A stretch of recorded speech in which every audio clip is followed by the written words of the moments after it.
government will soon be introducing fundamental changes in how money works. The changes are being planned by central banks around the world, including the UK's central bank, the Bank of England. These changes, once introduced, will affect everyone.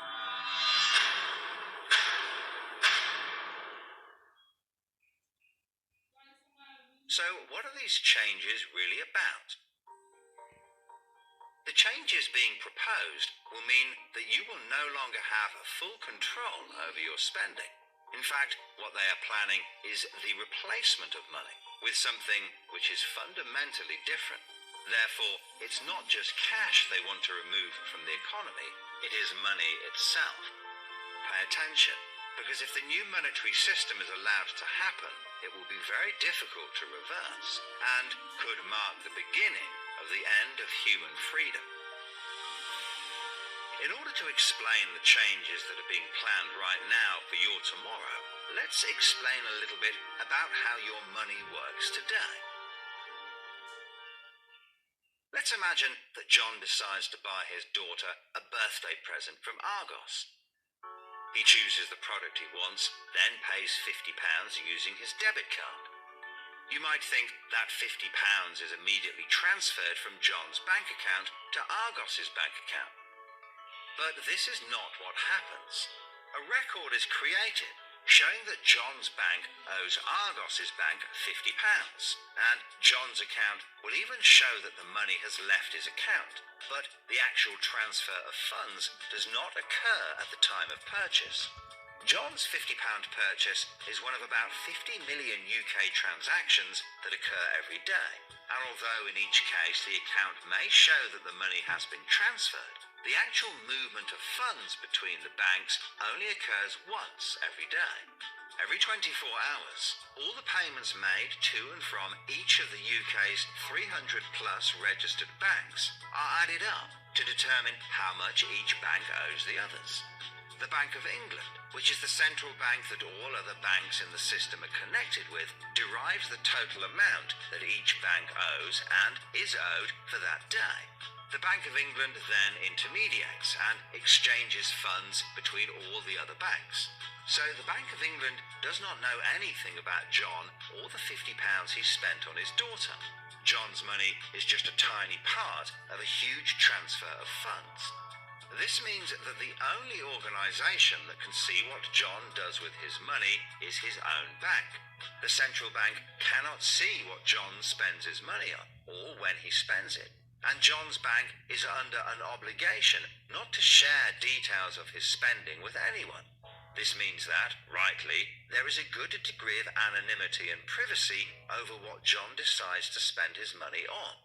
This, in turn, means that a government or central authority, such as the Bank of England, cannot directly restrict John when he uses his debit card, because it has no visibility of what John is doing with his money. If John had paid for the present with £50 of cash, then the purchase would be completely anonymous. Nobody, including John's bank, would know what he had spent his money on. So, cash transactions are truly anonymous, and debit card transactions have a high degree of anonymity, because only your bank can know about them. So, what is this new system? The name of the new system is called Central Bank Digital Currency, or CBDC.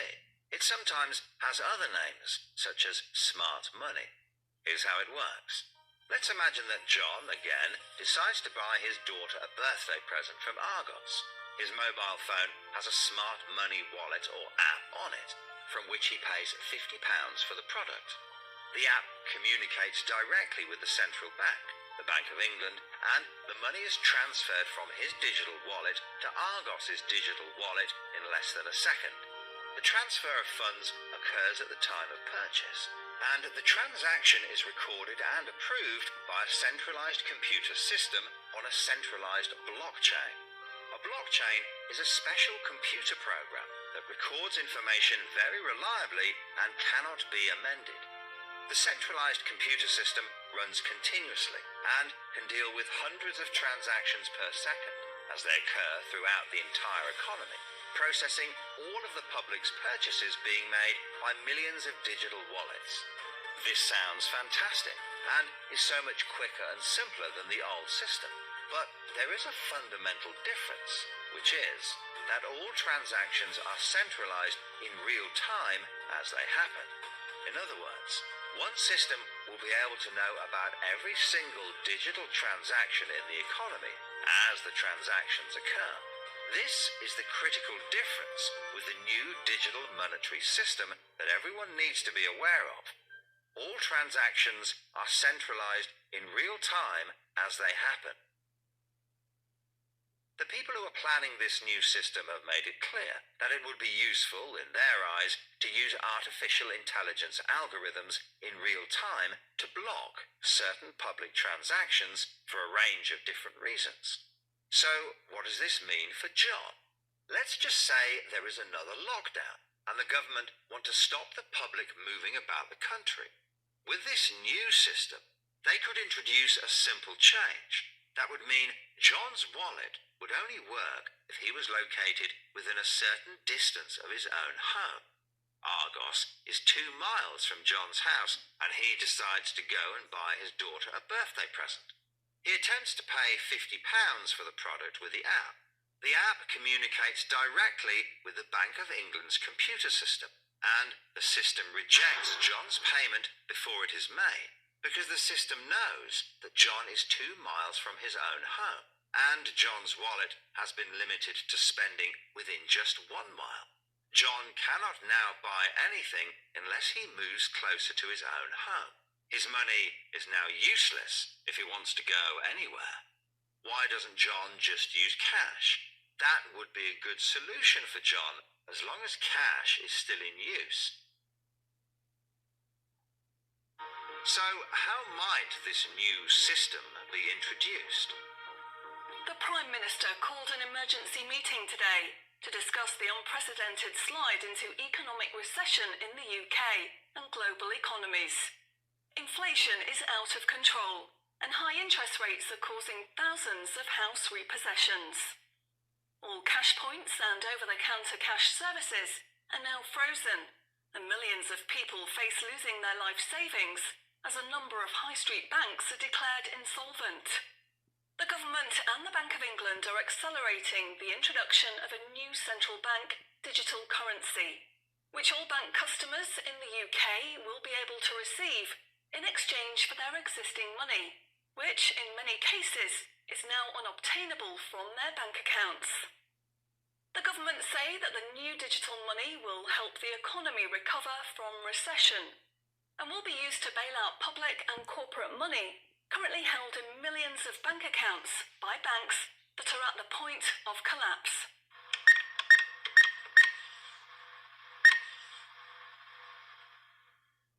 It says cash unobtainable from this account. It's frozen our money. Bleeding hell, John. How much have we got in the house? We've only got £120, and when that's gone, nothing. I don't believe it. The bank's frozen our money. We've got £25,000 in that account, and no way of getting it back. Download your central bank CBDC wallet app today and get bonus digital pounds free.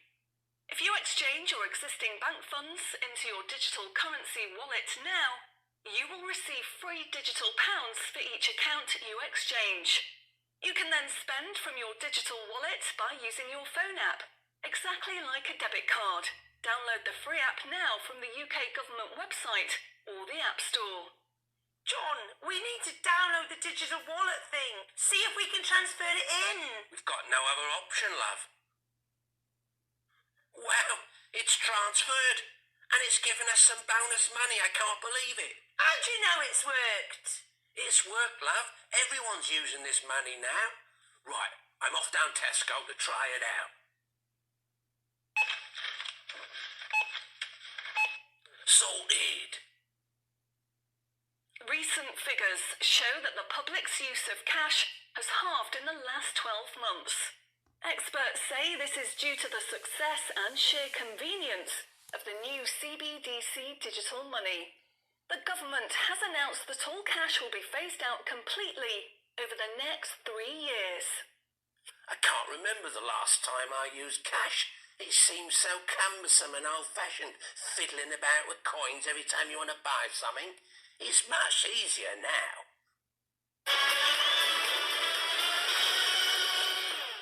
Have you seen the remote control, love? Look what I found. Remember these? What are you going to do with that? Well, I don't know. Look, why don't we keep it and put it in a picture frame? My name's Charlie. Recent data from the annual Climate Change Conference has revealed that only a drastic reduction in fossil fuel use will help protect against climate change. The government has announced limits on petrol and diesel use for all individuals in the UK, which will be enforced using smart money. Each wallet will be limited to a purchase of 15 litres per week, after which the wallet will be prevented from making any further purchases in that week. Ah, bollocks. Growing concerns over obesity and bad health will be tackled using the Smart Money Network.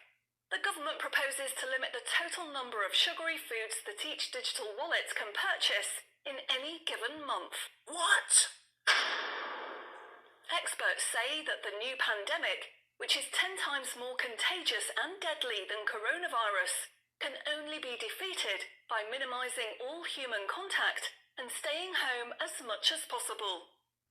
In order to enforce this, all digital wallets will only work within 1 mile of the address at which they are registered. Shopping times will be staggered so that you can only make purchases for a 2-hour period each day. All non-essential item purchases will be rejected. Jesus Christ. The government, in a move to stimulate growth in the economy, is trying to ensure that all benefit money paid out to the public is spent within an appropriate time period. From the 1st of August, all benefit payments, including the new social credits, should be spent within 2 months of receiving them. Benefit money will expire and be of no use if it is not spent within the 2-month period. Blimey, they're putting a shelf life on money. Vaccination uptake for the latest pandemic is now at 95%. Anyone who has not been vaccinated will have restrictions placed on their wallets. For the 5% unvaccinated, spending will only be allowed at certain times and within 1 mile of home. Certain goods, such as alcohol, travel tickets and restaurant purchases, will not be available for those who have not been vaccinated, and their digital wallets will not work outside of the UK. Wow. Concerns are growing over people who grow and supply their own food outside of government-approved companies.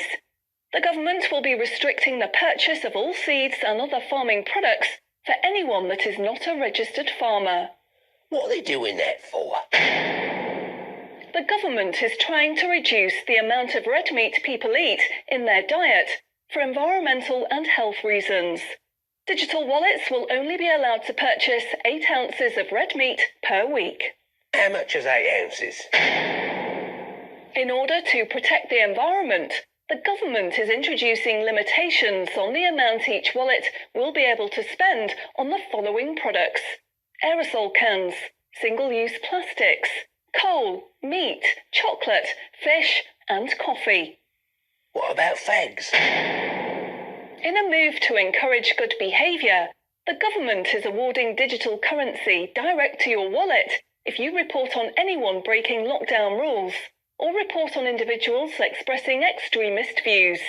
Anyone deemed to be expressing extremist views may in turn have restrictions placed on their wallets. What's that mean, extremist views?